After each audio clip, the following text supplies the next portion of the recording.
Education and career oriented student मेहनत करते हैं, they study for long hours. Parents भी हेल्प करते हैं with books, tuitions and all the other facility, but फिर भी कितने ही बच्चे हैं जिनको रिजल्ट नहीं मिलता irrespective of their hard work. इसका रीज़न कुछ भी हो सकता है। इट कुड बी पढ़ाई में फोकस बार बार टूटता है या याद करने में प्रॉब्लम होती है। ऑल्सो जो पढ़ा था वो नहीं आया, जो टॉपिक नहीं पढ़ा था उसमें से आ गया, प्रैक्टिस में कमी रह गई जो इम्पोर्टेंट टॉपिक था। ये सारे डिस्ट्रैक्शन कुछ भी रीज़न हो, बट एंड प्रॉब्लम एक ही रहती है कि रिजल्ट फ्लक्चुएट हो गया, आपके हिसाब से रिजल्ट नहीं आया। ये सिर्फ सिलेबस का प्रेशर, टीचर्स या फ्रेंड्स के प्रेशर नहीं है, there is a vastu angle to it as well, because directions matter.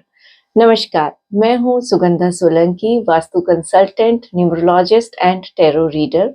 इस वीडियो में मैं आपको एक्सप्लेन करूंगी कैसे वास्तु और एजुकेशन का कनेक्शन होता है with 4 important direction for education, and कैसे इन डायरेक्शंस को बैलेंस करके आप अपने बच्चों की एजुकेशन को सपोर्ट कर सकते हैं बेटर वे में। सबसे पहले बात करते हैं नॉर्थ ईस्ट डायरेक्शन की, जिसे हम ईशान कोण भी बोलते हैं, और एक ये बहुत ही पॉपुलर डायरेक्शन है बिकॉज ऑफ ऑब्वियस रीजन, सब जानते हैं। ये बहुत इंपॉर्टेंट है मेंटल स्टेबिलिटी के लिए। It's the most important zone for right thought process which is very important for education. ये क्लैरिटी ऑफ थॉट्स देता है, अंडरस्टैंडिंग देता है, मेमोरी को स्ट्रॉन्ग करता है। जब आपके घर में नॉर्थ ईस्ट डायरेक्शन बैलेंस्ड होता है तो मेंटल हेल्थ अच्छी रहती है, माइंड काम होता है, तो कॉन्सेप्ट अच्छे से समझ आते हैं, इजीली समझ आते हैं, और उसी के साथ साथ लर्निंग एफर्टलेस हो जाती है। ये मेमोरी को भी एनहेंस करता है। इसीलिए नॉर्थ ईस्ट को लाइट, क्लीन और ओपन रखना बहुत ज़रूरी है, and importantly red colour avoid करना चाहिए इस जोन में। अब बात करते हैं साउथ साउथ वेस्ट डायरेक्शन की। ये बहुत इंटरेस्टिंग है क्योंकि साउथ साउथ वेस्ट डायरेक्शन एक नेगेटिव जोन है, but still it is important for student. Why? Because this zone provide grounding to students.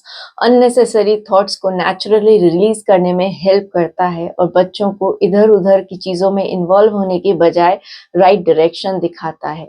Balanced south south west एक grounding provide करता है जो discipline और routine को support देता है, जो बहुत important है। एजुकेशन के लिए बहुत ज़्यादा इम्पॉर्टेंट जोन हो जाता है वेस्ट साउथ वेस्ट, क्योंकि ये परफॉर्मेंस रिलेटेड जोन है। ये डायरेक्शन क्लैरिटी देता है, what topic to study, what are important topics in the syllabus, कौन सा पार्ट पे ज़्यादा प्रैक्टिस करने की ज़रूरत है, and which part can be avoided to stop the time wastage in exam time.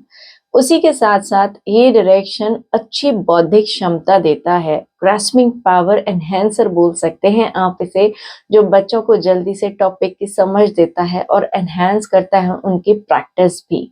So basically this zone help in time management by the selection of right study material and good practice along with it.